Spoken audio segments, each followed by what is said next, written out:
Man, we're going to shoot a couple videos on these comments that I have to kind of get a little bit deeper into them. We got some great questions, so I'm going to get started with this one from IK Ranger out in the Ranger Bat, man. People wonder why so many people aren't Navy SEALs or Rangers, whatever, SO, and wonder why they don't make it. They say that they won't quit, but when you're in the actual situation of being disciplined and working out and getting your contract and being in the situation of signing a contract, your mind is going through so much, and a lot of people psych themselves out and get anxiety and don't want to go through with the unknown of basic and buds or OSUT. People even get psyched out of even learning to go to basic, like flying from Cali to Georgia for Army or somewhere to Illinois or Cali. During training, you get put under a lot of stress for the most part.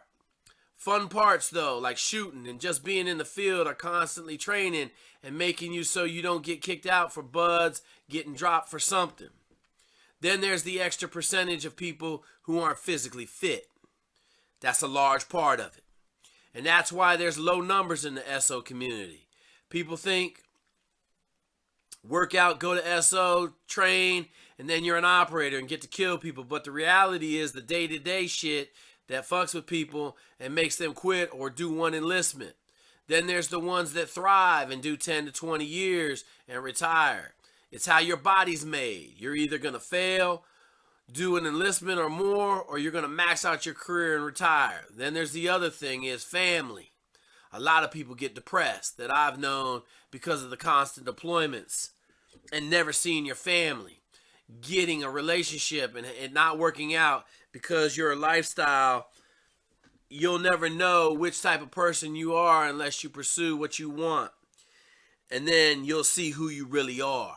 Man, I got to move this camera so I can actually read the comment, but my dude IK hit it out of the park with this one, man. So I'm just going to kind of pontificate a little bit about some of the points he said in here, because they're all very, very strong if you're on the other side.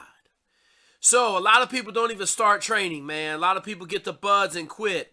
We had over 200 people in our class before we even started, and I never forget it, man. The first day, like 10 people quit. We lost over 100 people in the first week and a half. That's 50% of the attrition came before we really even did anything. So the idea of the unknown and going out there, the other thing that we talk about a lot in buds is if you can't deal with the stress, then the stress will eat you. And that stress is huge. People can't fathom how much stress you're under when you got to pass a run or you're getting kicked out of training. For me, I was up against that wall a number of times in training with the runs and the swims and had to dig deep, had to rely on my teammates. John Zinn punched me in the face, so I passed the last 2-mile time swim of training. Some people are built for it and some people ain't. You heard me say it all the time. My man IK come off the top with that one because that's a huge one, man. The stress gets a lot of people, man. Then you got those water tests where you see people quitting before they even get in the water, or they'll pass out once on the 50-meter swim and then they're gone, man. They just can't handle the stress of going back in that water. The physically fit part, you hear me talking about that all the time, man. The number one reason that I think that people don't make it through training is they don't show up physically prepared for the animal that they got to attack. And like I always say, man, everybody thinks they're going to win the fight until they realize that their head is drifting off their body and they're headless. And then we get into the day-to-days of being an operator, man. It's a tough life. Every day in the teams is hard, man. Every day in SF, you got to earn your stuff, man. And it never goes away because you're training to be the best.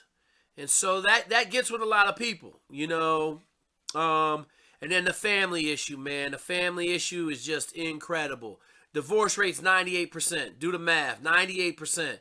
I know one guy that survived the teens with his wife. I know countless people, man. I knew a Master Chief got divorced after 32 years of marriage.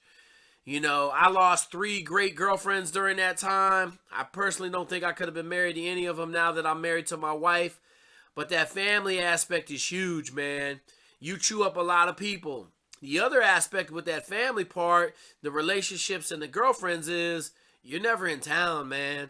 So at the end of the day, you don't have time to even build a family group or be in a great relationship with a woman because you're going to be gone so much.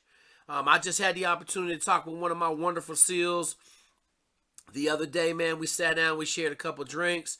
It was awesome, man. And I asked him how he liked the life and what he thought.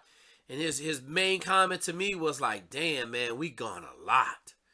And so I asked him, I said, how many days have you slept in your bed, man? And he was like, dude, I slept in my bed in Virginia Beach 20 days out of the first 6 months of this year. So all the stuff that IK said in this comment was world class, man. I hope this video added a little bit more light to the comment. And as always, we build champions for life. If you liked the video, smash the subscribe button. If you loved it, share it with your friends. All right, y'all. I'll catch you next time for another world class comment.